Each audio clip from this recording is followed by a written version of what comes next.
Welcome to 10 in 10 with Andrea Spearman, where we have short and lively dialogues with our local dance community. As a proud Latina dancer, choreographer, teacher from San Francisco's Excelsior neighborhood, Jessica Recinos has developed her own multidisciplinary dance style, drawing from street dance forms such as Vogue, hip-hop, and Afro-Latin forms. She teaches at Lines, SF School for the Arts, and in the community dance program at SF Ballet. As founder and director of Rising Rhythm, Recinos works with both professional and young artists to choreograph works that respond to community issues and stories and lay the foundation for the future generation of cultural ambassadors. Find out more by following Rising Rhythm SF on Facebook. All right, we're back with 10 in 10 with Jessica Recinos of Rising Rhythm SF. Welcome. Hi. So happy to be here. Thanks for having me. We're super excited to have you. We're going to just jump straight into our 10 questions. First question is, who inspires you? Ooh, that's such a long list. But I think the people who inspire me are like the badass women that are leading social change here in the community, specifically in the mission. A lot of my mentors within artivism and activism have really shaped who I am within my artistic practice. What's your secret spot in town? Oh, you jumped right in, Andrea.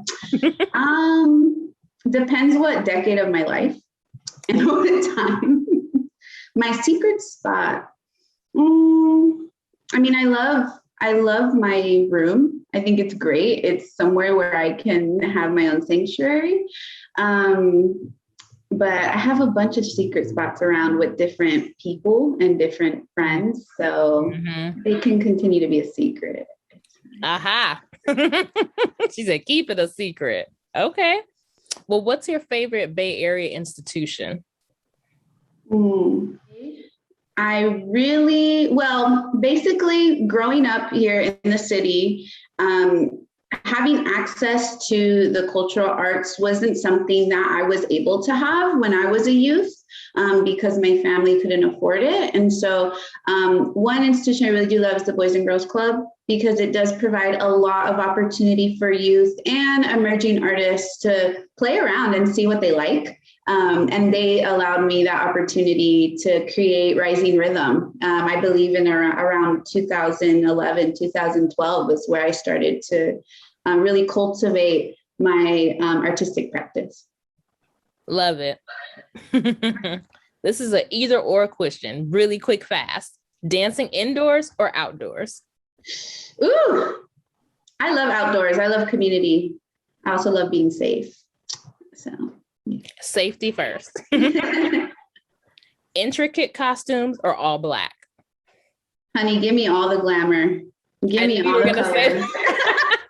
I'm like, I knew she was gonna say she wants all the glitter, all the intricacies, all the ruffles, all the feathers, all of that. Give me a train so I can use it as a prop. Give me everything. Yes. Well, in that kind of flair too, also, what's your most recent favorite song that you like to dance to?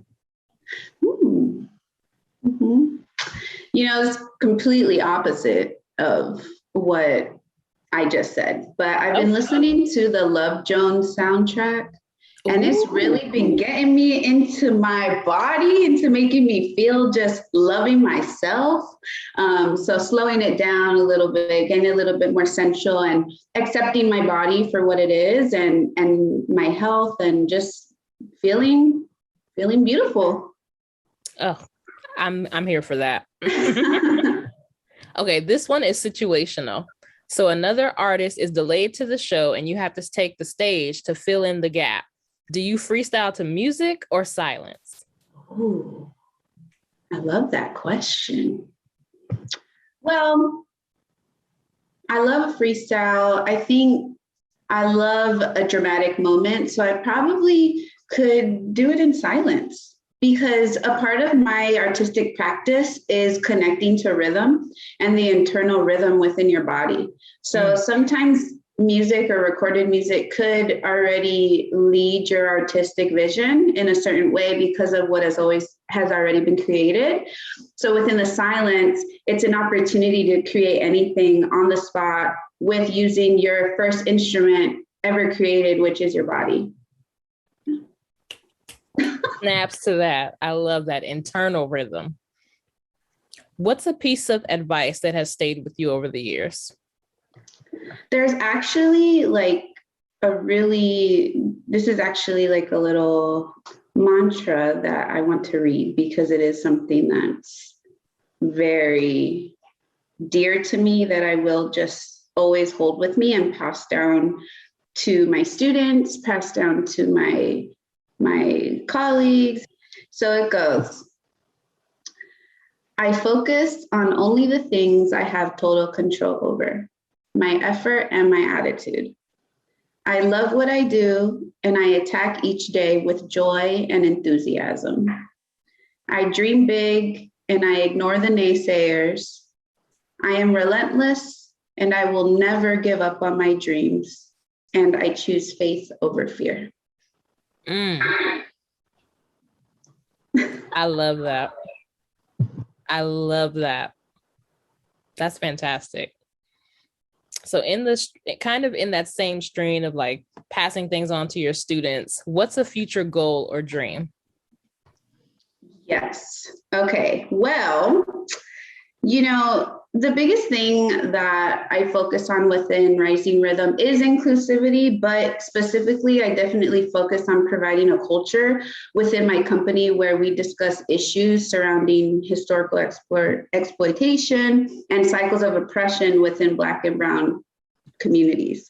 And so one of my biggest goals within the past 3 years has been creating the first woman of color owned dance studio in the Excelsior district, where I was born and raised, and doing it in a different way. I definitely focus on business education within dance entrepreneurship.